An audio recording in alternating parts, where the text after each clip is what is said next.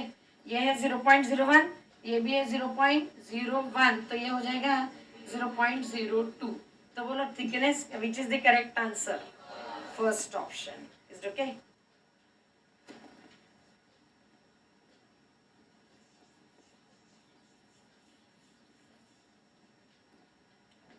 A is equal to 3i plus 2j and B equal to I minus j. Component of vector A along B is 1/2 I minus j. Component हम कैसे लिखते हैं? देखिए A dot B लिखते हैं हम, तो that is equal to A B cos theta. Component of A along B ये हो जाता है A cos थीटा. तो A cos theta is equal to A dot B upon B.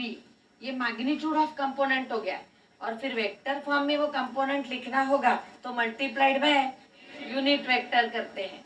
तो unit vector component along B निकाल रहे हैं, तो यूनिट वेक्टर अलोंग बी लेते हैं. तो यूनिट वेक्टर अलोंग बी होता है vector B divided by its magnitude. ठीक है. चलिए अब ए डॉट बी बोलो, वहां से डायरेक्टली कितना आता है? 3i इंटू आई, ये हो गया 3 plus 2j into minus J plus 2 into minus 1 that is -2. बोलो फटाफट मैग्नीट्यूड ऑफ बी कितना है? √2 is okay. 1 square plus 1 square, तो √2. दिस इंटू वेक्टर बी है I माइनस जे और उसका मैग्नीट्यूड है √2, तो ये 1 divided by 2 that is 1/2 into I minus J. Okay.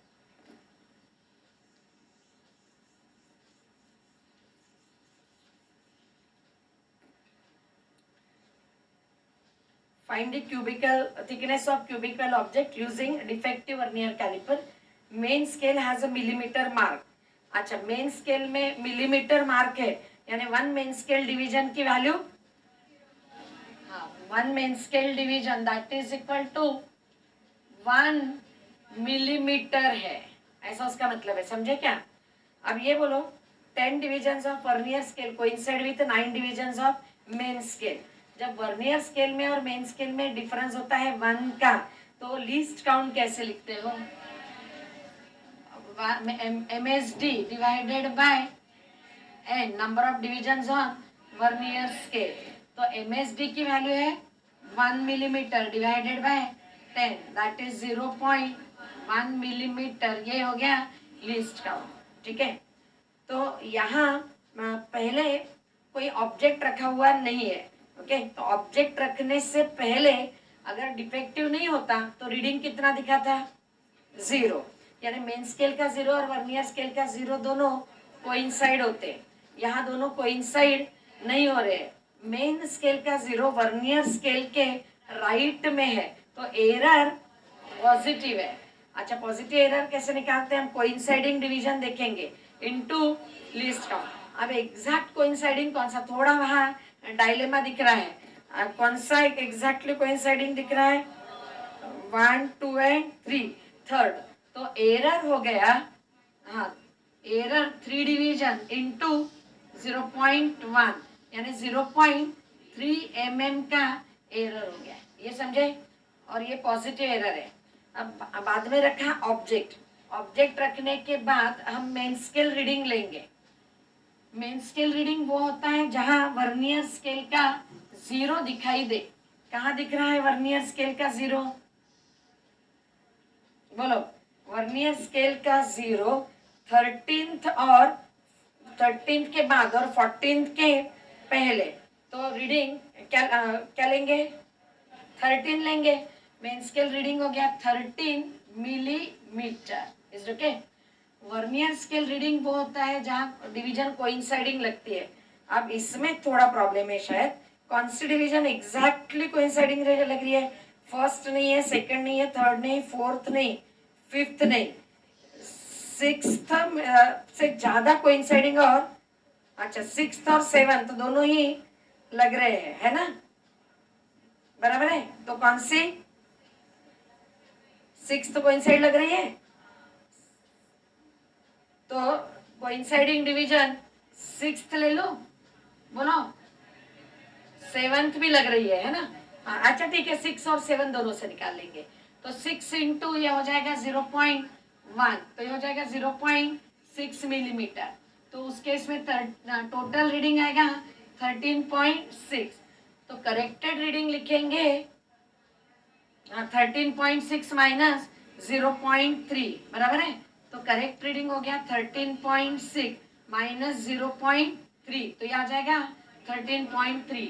अगर हमने सेवंथ कोइंसाइडिंग लिया तो ये 7 इंटू 0.1 यानी 0.7 हो जाएगा, और ये 13.7 हो जाएगा। तो बोलो करेक्ट रीडिंग क्या आएगा? 13.4। अब इसमें से एक ही आंसर में दिया होगा, हाँ 13.3। तो इसका मतलब कोइंसाइडिंग डिवीजन यहाँ सिक्स्थ डिवीजन है, ठीक है।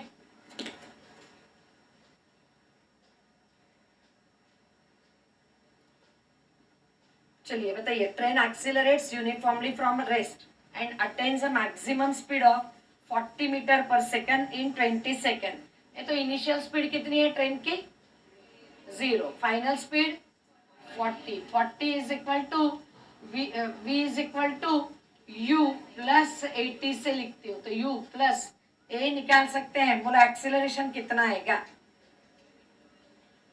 अच्छा ये टाइम कितना है? 20। तो acceleration is equal to 40/20, that is 2 metre पर second square. First t equal to 20 second के लिए है। Can you calculate distance travelled in this 20 seconds? कैसे लिखोगे? Half 80 square. तो हाफ एक्सिलरेशन है 2 मल्टीप्लाइड बाय टाइम है 20, तो स्क्वायर हो गया 400, यानी डिस्टेंस ट्रेवल हो गया 400 मीटर। ओके, फर्स्ट 20 सेकेंड में। आगे कहा है it travels at this speed for 20 seconds, फिर उसी स्पीड से और आगे 20 सेकेंड के लिए ट्रैवल होते रहा। यानी पहले क्या हुआ कि उसकी स्पीड बढ़ी 20 तक, फिर 20 से वो उसी स्पीड से 20 सेकेंड तक ट्रैवल होते रहे। समझे क्या? ये टाइम t इक्वल टू 20, ये टाइम बोलो t equal to 40, and then it is brought to rest. Okay, कितने टाइम में? फर्दर 40, यानी यहाँ से यहाँ तक का टाइम 40 हो गया, यानी बिगिनिंग से टोटल 80 हो गया। ये समझे क्या? ये वेलोसिटी और टाइम में ग्राफ रहेगा। तो या तो ग्राफ से डायरेक्टली आप डिस्टेंस ट्रेवल निकाल सकते हो। बोलो ग्राफ से निकालो कि इक्वेशन से निकालो? ग्राफ से निकालो। ग्राफ से बोलो ये वैल्यू कितनी है? ये बोलो ये वैल्यू कितनी है? 40। तो distance is equal to area under the curve, और एरिया निकालते हैं वेलोसिटी टाइम कर्व का एरिया लेंगे। तो यहाँ ये हो जाएगा S1, ये हो जाएगा S2, ये हो जाएगा S3। बोलो तो S1 कितना? मैंने ऑलरेडी निकाला actually, half base into height. तो ये हो गया 40 इंटू 20 इंटू 1/2, यानी कितना? 400। बोलो S2 यानी ये डिस्टेंस हो गया। हाँ बोलो कितना? हाँ, बेस इंटू हाइट। तो बेस है 20 और हाइट है 40, कितना हुआ? 800। S3 भी I can find out, height into base into half. बोलो हाइट कितनी है? 40 है, am I right? This into base कितना है? 40, तो कितना हुआ ये? 800। समझे क्या आप? ये इज दिस क्लियर? या तो आप इसे काइनेमेटिकल इक्वेशन से भी निकाल सकते थे, समझे?